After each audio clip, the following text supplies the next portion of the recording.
திருமாங்கல்யம் சீரியலை பற்றி தான் நம்ம இந்த வீடியோக்குள்ளே நம்ம பார்க்க போகிறோம். நம்ம வீடியோக்குள்ளே போகிறதுக்கு முன்னாடி நம்ம சேனலுக்கு யாரெல்லாம் சப்ஸ்கிரைப் பண்ணலாம் அவங்களாம் சப்ஸ்கிரைப் பண்ணிக்கிடுங்க. பக்கத்தில் உள்ள பெல் பட்டனை கிளிக் பண்ணுங்கள். வாங்க வீடியோக்குள்ளே போகலாம்.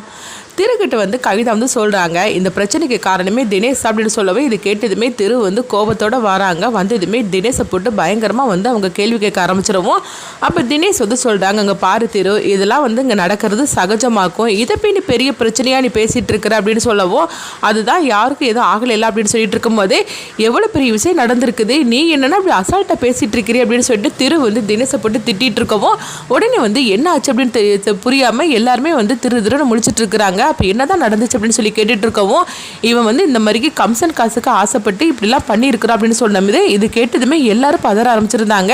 உடனே அவங்க திரு சொல்லிட்டு இருக்கிறாங்க, அங்கே பாரு, இப்போ எதுக்காக இந்த மாதிரிக்கு பண்ணனா, உனக்கு ரூபா தானே வேணும், அப்படி பணம் வேணும்னா நீ என்கிட்ட கேட்டிருக்க வேண்டியது தானே, நான் உனக்கு தந்திருப்போம்ல, எதுக்கு பணத்துக்கு ஆசைப்பட்டு இந்த மாதிரிலாம் அநியாயம் பண்ணி வச்சிருக்கிற அப்படின்னு சொல்லிட்டு தினேஷை போட்டு கேள்விக்கு மேலே கேள்வி கேட்டுட்டு இருக்கவும், அப்போ ஒரு கட்டத்தில் பார்த்தோம்னா அவங்க அம்பிகா எங்க பாரு திரு, நீ கொஞ்சம் அமைதியர் அப்படிங்கும் போது, என்ன இவ்வளோ நேரம் உன் பையனை பேச விட்டுட்டு இப்போ என்னன்னா ரொம்ப நல்ல மாதிரிக்கு நீ நடிச்சுக்கிட்டு இருக்கிறியா அப்படின்னு அவங்க அம்பிகாவை போட்டு ரொம்பவே மோசமாக பேச ஆரம்பிச்சிருவோம். எங்கள் அம்மா பார்த்து அப்படி பேசிகிட்டு இருக்கிற அப்படின்னு திரு தினேஷை போட்டு அடிக்க ஆரம்பிச்சிருந்தாங்க. ரெண்டு பேருக்கும் பார்த்தோம்னா கைகலப்பாக இருக்கவும், இதை பார்த்துட்டு இருக்கிற கவிதா ரொம்பவே சந்தோஷப்பட்டுட்டு இருக்கிறாங்க. நான் இந்த தினேஷை எப்படியாவது இந்த ஆபீஸை விட்டு வரட்டும்னு சொல்லி நினச்சேன், ஆனால் அது இவ்வளோ சீக்கிரம் நடக்கும்னு சொல்லி நான் நினைக்கவே இல்லை. திருக்கிட்ட வசமாக அந்த தினேஷ் மாட்டிக்கிட்டான், அவ்வளோதான், இனிமேல் ஆபீஸ் பக்கம் தலை வச்சு கூட படுக்க முடியாது அப்படின்னு சொல்லிட்டு கவிதா சந்தோஷப்பட்டுட்டு இருக்கவும், அப்போ தினேஷ் சொல்கிறாங்க, என்னையோட கையை நீட்டி நீ அடிச்சு உன்னை சும்மா விட மாட்டேன்னு சொல்லிட்டு இருக்கவும், அப்போ அம்பிகா திருவை அவங்க சொல்றாங்க, அங்க பாரு, நீ என்ன இருந்தாலும் சரி, இதை அப்படி பண்ணிருக்க கூடாது திரு, நீ இங்க இருந்து ஃபர்ஸ்ட் நீ ரூமுக்கு போ அப்படின்னு சொல்லவும், உடனே திரு கோபத்தோட போறாங்க. அடுத்து பார்த்தோம்னா தினேஷ் காவேரி கிட்ட சொல்லிட்டு இருக்கிறாங்க, நான் வீட்டு மாப்பிள்ளையா இருந்தேன்னு சொல்லிட்டு தானே இந்த மாதிரி இந்த திரையை நான் அவமானப்படுத்தி நான் அடிச்சுக்கிட்டு இருக்கிறேன், நீங்க எல்லாரும் வேடிக்கை பார்த்துட்டு இருக்கிறீங்க, அப்புறமா எதுக்கடி நான் இனிமேல் இந்த வீட்டில் இருக்கணும், நான் உன் கழுத்தில் கட்டின தாலியை ஒழுங்கு மரியாதையை கலட்டி கொடு, அதை வாங்கிட்டு நான் அந்த வீட்டை விட்டு போய்கிட்டே இருக்கிறேன் அப்படின்னு சொல்லவும், இப்போ காவேரி ஏங்க இந்த மாதிரிலாம் நீங்கள் பேசிகிட்டு இருக்கிறீங்க, நீங்கள் எதுக்காக இப்படி தப்பு பண்ணினீங்க அப்படின்னு சொல்லிட்டு இருக்கும்போது,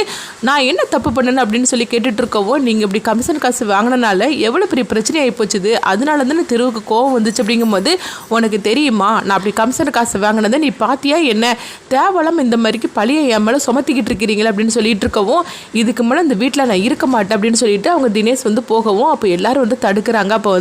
தாத்தாவும் பாட்டியும் மாப்பிள்ள நான் சொல்கிறது கேளுங்க, நீங்கள் இப்படிலாம் பண்ணாதீங்க, திரு ஏதோ கோவத்தில் இந்த மாதிரிக்கு பெரிய பிரச்சனை நடந்துச்சுல, அதனால தான் அவன் கோவத்தில் இப்படி கை நீட்டிட்டான், அவனுக்கு பேர் நான் உங்ககிட்ட மன்னிப்பு கேட்குறேன், நான் சொல்கிறது கேளுங்க அப்படிங்கும் போது, நீங்கள் மன்னிப்பு கேட்டுட்டா போருமா என்ன அப்படின்னு சொல்லிக்கிட்டு, இனிமேலும் உங்கள் பொண்ணை நீங்களே வச்சுக்கோங்க, இவ கூட நான் சேர்ந்து வாழ விரும்பலை அப்படின்னு சொல்லிட்டு தினேஷ் பார்த்தோம்னா கோவத்தோட போகவும், இதை பார்த்துட்டு இருக்கிற அம்பிகா மகா எல்லாருமே என்ன பண்ணதுன்னு தெரியாமல் இருக்கவும், காஞ்சனா ஒரு பக்கம் பார்த்தோம்னா என்னது திருவுக்கும் திவ்யாவுக்கும் கல்யாணத்தை சீக்கிரமாக சட்டுப்புட்டுன்னு பண்ணணும்னு சொல்லிட்டு நம்ம ஒரு முடிவு எடுத்தோம்னா, இங்கே என்னென்னா இந்த மாதிரிக்கெலாம் தேவையில்லாமல் பிரச்சனையாக வந்துக்கிட்டு இருக்குது, இப்படி இந்த பிரச்சனைலாம் நடந்துச்சுன்னா திருவுக்கும் திவ்யாவுக்கும் நடக்கிற கல்யாணம் தள்ளிலாம் போயிடும், ஐயோ இதனால நம்ம பொண்ணோட வாழ்க்கையெல்லாம் பாதிக்கப்பட்டுரும் அப்படின்னு சொல்லிட்டு காஞ்சனா ஒரு பக்கம் நினைக்கவும், இன்னொரு பக்கம் கவிதா ரொம்பவே சந்தோஷப்பட ஆரம்பிச்சிருந்தாங்க.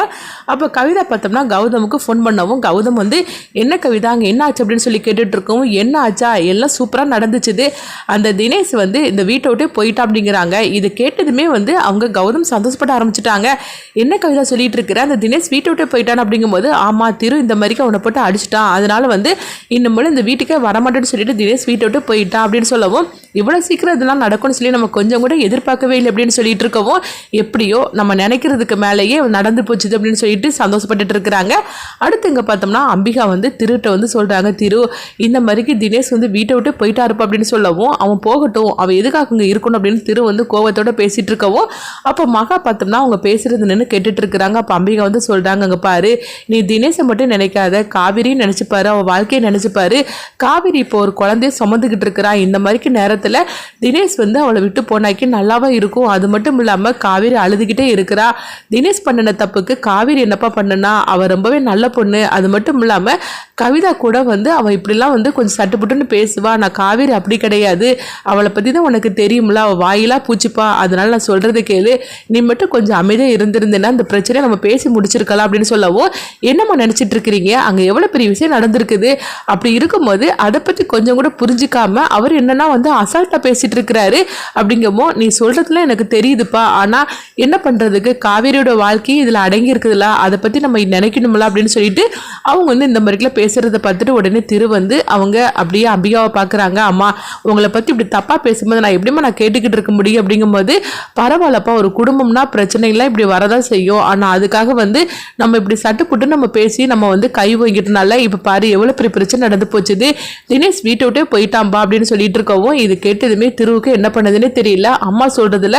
ஒரு விஷயம் உண்மைதான், ஏன்னா காவேரி அத்தை ரொம்பவே நல்லவங்க, அவங்களுக்கு போய் இந்த மாதிரிக்கு ஒருத்தனை கல்யாணம் பண்ணி அவங்க வாழ்க்கையே நாசமாகி போச்சு. ஆனால் இப்போ என்ன பண்ணுறதுக்கு காவேரி அத்தையோட வாழ்க்கையை நம்ம பார்க்கணும் அப்படின்னு சொல்லிட்டு திரு நினைக்கவும், அடுத்து பார்த்தோம்னா மகா வந்து சரி நம்ம இதுக்கெல்லாம் வந்து ஒரு முடிவு கட்டிட வேண்டியதான், அந்த தினேஷை திரும்பவும் நம்ம எப்படியாவது வீட்டுக்கு அழைச்சிட்டு வரணும்னு சொல்லிட்டு அங்கே வராங்க. அப்போ காவேரி வந்து உட்காந்து அழுதுகிட்டு இருக்கவும் அப்போ தாத்தாவும் பாட்டி அவங்களுக்கு ஆறுதல் சொல்லிட்டு இருக்கிறாங்க. ஆனாலும் காவேரி வந்து இப்போ நான் என்னப்பா பண்ணுவேன், அவர் வீட்டை விட்டே போயிட்டாரு, நம்ம இந்த வீட்டுக்கே வரமாட்டேன்னு சொல்லிட்டு போயிட்டாரு, என் வயிற்றுல ஒரு குழந்தைய சுமந்துக்கிட்டு இருக்கிறேன், என் வாழ்க்கை என்ன ஆக போதோ தெரியலன்னு சொல்லிட்டு அவங்க அழுதுகிட்டு இருக்கவும், அடுத்தது மகா பார்த்தோம்னா அவங்க நம்ம எப்படியா தினேஷ் அழைச்சிட்டு வந்துடலான்னு சொல்லிட்டு அவங்க நினைக்கிறாங்க. தினேஷ் இப்போ எங்கே இருப்பாரு, இந்த சூழ்நிலையில் எப்படியும் ட்ரிங்க்ஸ் சாப்பிட்றதுக்காக அங்கே போயிருப்பாரு, நம்ம அந்த இடத்துக்கு போகலாம் அப்படின்னு சொல்லிட்டு மகா பார்த்தோம்னா அங்கே போகிறாங்க. அங்கே பார்க்கும்போது மகா நினச்ச மாதிரிக்கே தினேஷ் வந்து ட்ரிங்க்ஸ் தான் குடிச்சிட்டு இருக்கிறாங்க. அப்போ மகா அங்கே வராங்க. இங்கே பாருங்க ஒழுங்கு மரியாதை வீட்டுக்கு வாங்க அப்படின்னு மகா சொல்லவும், நீ யாரடி என்ன கூப்பிடுறதுக்கு, நீ ஆஃப்டர் அந்த வீட்டில் ஒரு வேலைக்காரி, நீ என்னன்னா என்ன வந்து கூப்பிட்டு இருக்கிறியா, ஒழுங்கு மரியாதை இங்கிருந்து போயிரு அப்படின்னு சொல்லவும், அப்போ மகா வந்து கோபத்தோட அவங்க சொல்ல ஆரம்பிச்சிருந்தாங்க. அங்கே பாருங்க நீங்க இப்போ வீட்டுக்கு வர போறீங்களா இல்லையான்னு சொல்லி கேட்டுட்டு இருக்கோம். ஏய் நீ என்ன எனக்கு உத்தரவு போட்டுட்டு இருக்கிறியா, ஒழுங்கு மரியாதையாக இருந்து இங்கேருந்து போக போறியா இல்லையான்னு சொல்லிட்டு தினேஷ் வந்து அவங்க கத்திட்டு இருக்கவும், அப்போ வந்து மகா வந்து சொல்கிறாங்க, இப்போ நீங்கள் மட்டும் வந்து வீட்டுக்கு வரலன்னு வச்சுக்கிடுங்களேன், அப்புறமா உங்களை பற்றினா ஒரு உண்மையை நாங்கள் போட்டு உடச்சிருவேன் அப்படிங்கிறாங்க. என்ன உளறிட்டு இருக்கிற அப்படின்னு சொல்லி கேட்கும்போது, ஆமாம் காவேரி அக்காவுக்கு நீங்கள் வளையல் வாங்கி கொடுத்தீங்களே, அந்த வளையல் வந்து எங்கள் அம்மாவோட வளையல் என்கிட்ட இருந்து நீங்கள் வந்து எடுத்துருக்கிறீங்க அப்படின்னு சொல்லிட்டு அந்த உண்மையை நான் காவேரி அக்காட்ட சொன்னேன்னு வச்சுக்கிடுங்களேன், அவங்களே உங்களை அந்த வீட்டை விட்டு அனுப்பி விட்டுருவாங்க. இப்போ ஏதோ நீங்கள் ஆஃபீஸில் பிரச்சனைன்னு சொல்லிட்டு தான் அக்கா வந்து உங்கள் கூட சேர்ந்து வாழறதுக்கு ஆசைப்பட்டுட்டு இருக்கிறாங்க, ஆனால் நீங்கள் இந்த மாதிரிக்கு ஒரு வேலையை செஞ்சுக்கிருக்கீங்கன்னு சொல்லிட்டு அக்கா கிட்ட அந்த விஷயத்தை பற்றி நான் சொன்னேன்னு வச்சுக்கிடுங்களேன், அதுக்கப்புறவு நீங்களே அந்த வீட்டுக்கு வந்தாலும் சரிதான், ஆனால் அக்கா உங்கள் கூட சேர்ந்து வாழ மாட்டாங்க, அதுக்கப்புறம் உங்கள் நிலைமை என்ன ஆகும்னு சொல்லி நீங்கள் யோசனை பண்ணிக்கிடுங்க அப்படின்னு சொல்லவும், இது கிட்டதுமே தினேஷ் வந்து அப்படியே பதட்டம் அடைகிறாங்க. ஐயோ இந்த விஷயம் மட்டும் காவேரிக்கு தெரிஞ்சிச்சுன்னா அவளே வந்து என்னை ஒதுக்கி தள்ளிடுவா, அதுவும் இந்த மகா மேலே அவள் ரொம்பவே நல்ல அபிப்பிராயம் வச்சிருக்கிறா, அதனால இந்த மகா சொல்றத அவள் கண்டிப்பாக நம்பவும் செய்வா, இப்போ என்ன பண்ணுறதுக்கு அப்படின்னு சொல்லிட்டு தினேஷ் வந்து அப்படியே முழிச்சிட்டு இருக்கவும், அதனால நீங்கள் வந்து ஒழுங்கு மரியாதை வீட்டுக்கு வர போறீங்களா இல்லையான்னு சொல்லி கேட்டுட்டு இருக்கவும், உடனே தினேஷ் வந்து இங்கே பாரு நான் வார் அப்படின்னு சொல்லிட்டு இருக்கவும், உடனே மகாவும் சந்தோஷப்பட ஆரம்பிச்சிருந்தாங்க. அப்போ உடனே மகா வந்து சொல்கிறாங்க, சரி நீங்கள் முன்னாடி போங்க நான் வார் அப்படின்னு சொல்லிட்டு இருக்கவும், இல்லை நீ போ நான் வார் அப்படிங்கிறாங்க. இல்லை நீங்கள் இப்பவுமே வந்தாகணும் அப்படின்னு சொல்லும் போது தினேஷும் கிளம்பி வராங்க. அப்படி வரும்போது உடனே மகா வந்து நம்ம 2 பேரும் சேர்ந்து போக வேண்டாம், நீங்கள் ஃபஸ்ட்டு போங்க அப்படின்னு சொல்லவும், அப்போ தினேஷ் வந்து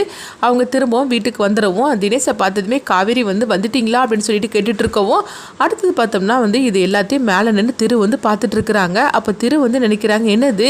இது தினேஷும் மகாவும் சேர்ந்து வந்துட்டு இருக்கிறாங்க அப்படின்னு சொல்லிட்டு இருக்கவும், இது தினேஷ் போன ஸ்பீடை பார்த்தாக்கி அவன் திரும்ப வரமாட்டான்லாம் சொல்லி நினச்சிட்டு இருந்தேன், ஆனால் திரும்பவும் வந்திருக்கான், அதுவும் மகா கூட வந்திருக்கிறான் அப்படின்னு சொல்லிக்கிட்டு அவங்க வந்து நினைக்கிறாங்க. அடுத்தது பார்த்தோம்னா காவேரி வந்து வந்துட்டீங்களான்னு சொல்லிட்டு கேட்டுட்டு அவங்க சந்தோஷப்பட்டுட்டு இருக்கவும், அப்போ வந்து தாத்தாவும் பாட்டி சொல்கிறாங்க, மாப்பிள்ள திரு வந்து உங்களை அடித்தது தப்பு தான், அதுக்காக நான் உங்ககிட்ட மன்னிப்பு கேட்டுட்டு இருக்கிறேன், ஆனால் என் பொண்ணுக்கு நீங்கள் தண்டனை கொடுத்துடாதீங்க, நீங்கள் 2 பேரும் சேர்ந்து வாழணும் அப்படின்னு சொல்லிட்டு இருக்கவும், உடனே தினேஷும் சரி நான் வந்தது வந்து காவேரி வயிற்றுல இருக்கிற என் குழந்தைக்காக தான் வந்த அப்படின்னு தினேஷும் ஏதோ சொல்லி சமாளிக்கவும், அப்போ கவிதாவுக்கு சந்தேகம் வருது, என்னது இவன் இந்த அளவுக்கு கோவப்பட்டு போனோம்னா திரும்ப வரமாட்டான்லாம் சொல்லி நினச்சிட்டு இருந்தேன் அப்படின்ட்டு இருக்கும்போதே இப்போ மகாவும் பின்னாடி வராங்க. அப்போ கவிதாவுக்கு சந்தேகம் வந்துடுது, என்னது தினேஷ் ஃபஸ்ட்டு வந்தான், அவனுக்கு பின்னாடியே இந்த மகா வந்தா, இந்த மகா கொஞ்ச நேரமாக இந்த வீட்டிலே காணலை, என்ன நடந்திருக்கும் அப்படின்னு சொல்லிட்டு கவிதாக்குள்ள ஒரு சந்தேகம் வரவும், அடுத்தது பார்த்தோம்னா திரு வந்து மகாவை கூப்பிடுறாங்க. அப்போ மகா வரவும், அப்போ உடனே வந்து திரு வந்து கேட்டுட்டு இருக்கிறாங்க, மகா நீ தானே தினேஷை போய் கூட்டிட்டு வந்து அப்படின்னு சொல்லும் போது உடனே மகா வந்து திருவை பார்க்குறாங்க. அப்படிலாம் ஒன்றும் இல்லைன்னு சொல்லிட்டு இருக்கவும், இல்லை அவன் அப்படிலாம் திரும்ப வந்திருக்க மாட்டான், நீ தான் ஏதோ சொல்லி கூட்டிட்டு வந்திருக்கிற, என்ன நடந்துச்சு அப்படின்னு திரு வந்து மகா கிட்ட கேட்டுட்டு இருக்கிறாங்க. மகா வந்து உண்மை போட்டு உடைப்பாங்களா இல்லைன்னா என்ன நடக்கும் அப்படின்னு சொல்லிட்டு வெயிட் பண்ணி பார்க்கலாம்.